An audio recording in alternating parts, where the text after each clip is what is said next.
Hi வணக்கம். எல்லோரும் எப்படி இருக்கீங்க? நல்லா இருக்கீங்களா? அக்னி நட்சத்திரத்தில் அனல் பறந்துட்டுருக்கு. அதனால் பார்த்து எல்லோரும் ஜாக்கிரதையாக இருங்க. வெளியே போகிறப்ப ஜாக்கிரதையாக போயிட்டு வாங்க.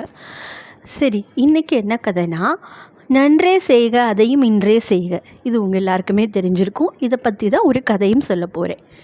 ஒரு ஊரில் ஒரு செல்வந்தர் ஒருத்தர் இருந்தாராம். அவர் பெருசாக தான தர்மம் எதுவுமே பண்ணினது இல்லையா. திடீர்னு ஒரு நாள் அவருக்கு நம்மளும் தானம்லாம் பண்ணினா என்ன, தர்மம்லாம் பண்ண என்னன்னு தோணிச்சான். அதன்படி தினமும் ஒரு சிறு பொன் துகளை எடுத்து அதை தானமாக கொடுக்கலாம், ஒரு பிடி பொன் துகள் தானமாக கொடுக்கலான்னு முடிவு பண்ணினாராம். அப்போ அவரோட மனைவி தினமும் ஒரு பிடி பொந்துகளை கொடுக்கறதுக்கு பதிலாக அதை தினம் தினம் நீங்கள் சேமித்து வச்சிங்கன்னா அது பெருசாக மாறிடும், அப்பமா நீங்கள் மொத்தமாக கொடுங்க அப்படின்னு சொன்னாலாம். சரி, இதுவும் நல்ல யோசனையாக தானே இருக்குதுன்னு அவரும் அதை மாதிரியே தினமும் ஒரு பிடி பொந்துகளை சேர்த்து வர ஆரம்பித்தாதான் கொஞ்ச நாள் அது ஒரு பெரிய பந்து மாதிரி ஆயிடுச்சான். அதை அவர் தலையணைக்கடியில் வச்சுருந்தாராம் தானம் பண்ணலான்னு. ஆனால் திடீர்னு பார்த்தா அவருக்கு நோய் வாய்ப்பட்டுருச்சான். கையும் காலும் பக்கவாதம் வந்த மாதிரி இழுத்துக்கிச்சான். வாயும் பேச முடியலையாம். அப்போது ஐயோ, நம்ம இவ்வளோ நாளாக தானம் தர்மம் பண்ணாமல் இருந்துட்டோமே, இப்போவும் இவ்வளோத்தையும் சேர்த்து வச்சுருக்கோமே, இனி நம்ம எப்போ பண்ணுறதுன்னு சொல்லிட்டு அவரோட மனைவியை பார்த்து அந்த பொண்ணு உருண்டை இருக்குங்கிறத கையில் சைகை பண்ணி காமிச்சாராம், வாய் பேச முடியாதனால. அவரோட மனைவிக்கு அது புரிஞ்சுதான். ஆனால் அவரோட பசங்க 2 பேரும் சின்ன பசங்க, அவங்களுக்கு அது புரியலையா. அம்மா அப்பா என்னம்மா கேட்குறாருன்னு அம்மா கிட்ட கேட்டாங்களாம். ஒரு மனைவிக்கு அது அவர் என்ன சொல்கிறாருன்னு புரிஞ்சுது. ஆனால் அவள் என்ன யோசிச்சா தெரியுமா?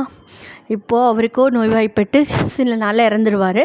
அப்புறமா நம்ம பசங்களை நம்பி நம்ம காலத்தை நம்ம தள்ளணும், அவங்க நம்மளை எப்படி பார்த்துக்குவாங்கன்னு தெரியாது.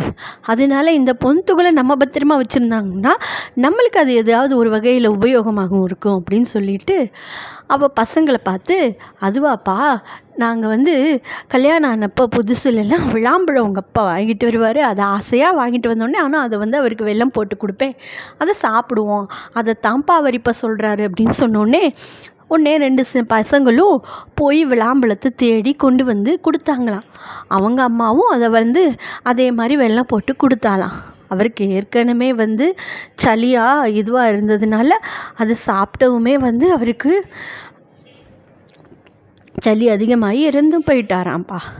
அதுதான் இப்போ தெரிஞ்சுதா, நன்றே செய்க அதையும் இன்றே செய்கன்னு. அதனால தான் சொன்னாங்க, நல்லது செய்யணும்னு நினச்சிட்டிங்கன்னா அதை உடனே செஞ்சிடணும், தள்ளிலாம் போட்டுறக்கூடாது.